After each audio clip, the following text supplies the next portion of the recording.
Here's a clip from Colin Rugg. He says Trump was mocked for sounding the alarm on the California water fire crisis during his interview on Joe Rogan. Turns out he was right. Trump spent nearly 7 minutes ranting about the issue, blasting Newsom for doing nothing. Take a look at this clip. We'll play a little bit of it. But let me give you one that you may not know. Okay. Which I think you know everything, actually, as a student of yours. But water, in Los Angeles you can't get proper amounts of water. Right. And it's unbelievably expensive. And you might have a house in Beverly Hills, and they're actually thinking about rationing water. Could you believe it? I can believe it. I was in the farm court country with some of the congressmen. We're driving up a highway, and I say, how come all this land is so barren? It's farmland, and it looked terrible. It was just brown and bad. I said, but there's always that little corner that's so green and beautiful. They said, we have no water. I said, do you have a drought? No, we don't have a drought. I said, why do you have no water? Because the water isn't allowed to flow down. It's got a natural flow from Canada all the way up north of water, more water than they could ever use. And in order to protect a tiny little fish, the water up north gets routed into the Pacific Ocean. Millions and millions of gallons of water gets poured. You got to see this. We're driving up, and I had never seen it before. It's like Iowa. It's the most fertile land. Iowa's blessed with great land. Idaho for a potato, right? Yeah. But they're just, by the way, some land is good for a potato, some land is good for corn. It's the craziest thing. I love the farmers. They're great. They're the greatest. And by the way, they're getting killed right now. They are. They're getting killed because of this stupid administration. But so I see this. And Obama. And I said, you got to be kidding. I said, you mean you have water? And I looked at it.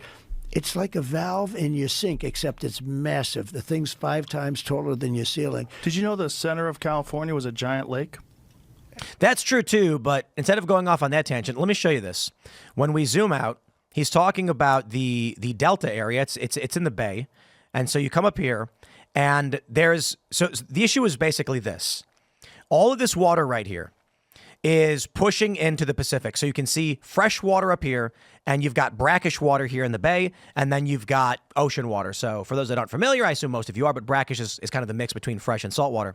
So what ends up happening is they can have all of this beautiful, beautiful water that flows from up north come down south and alleviate a lot of these problems, which can be used for firefighting. But you don't really need to rely on fresh water for firefighting, but would give you large reservoirs, which can be used, of course. And it would make sure it would deal with the poorer communities in the east if they could get this water down here.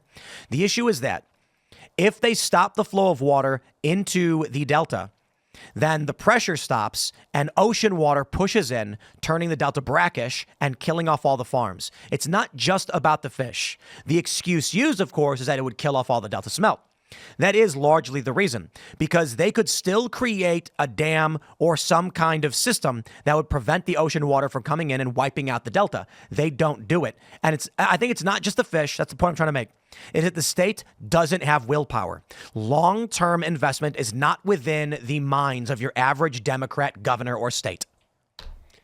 Yeah, I wasn't aware of the fact that without the flow from outside that the brackish water would move further inland.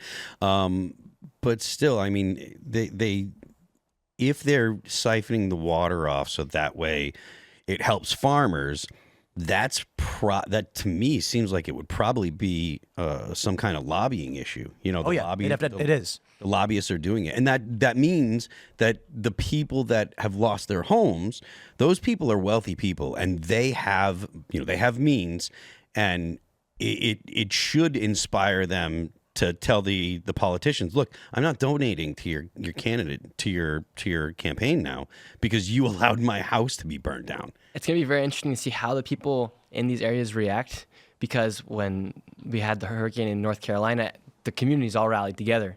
But in California, I lived there once, and it felt like everybody's you versus me. So it's like, and you don't even know who was living next to you. Nobody's from California. Yeah, and so it's going to be interesting to see, like, do these people hurry and get together and they do whatever they can and get these donations running or whatnot, or is it going to be every person for themselves? I think it's not.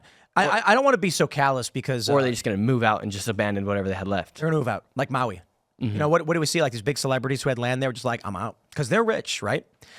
when you look to the areas that are being affected in LA where there's poorer people, because Palisades is not all rich people, of course, there's some, it's expensive. These people can't do anything. The rich people are going to be, I look at them and I feel for them because your home is your home. It doesn't matter if you're rich or poor. Your home is your home. Losing your home is devastating. Thanks for checking out this clip from Timcast IRL. Make sure to watch the show live Monday through Friday at 8 p.m. Subscribe to this channel, and we will see you all there.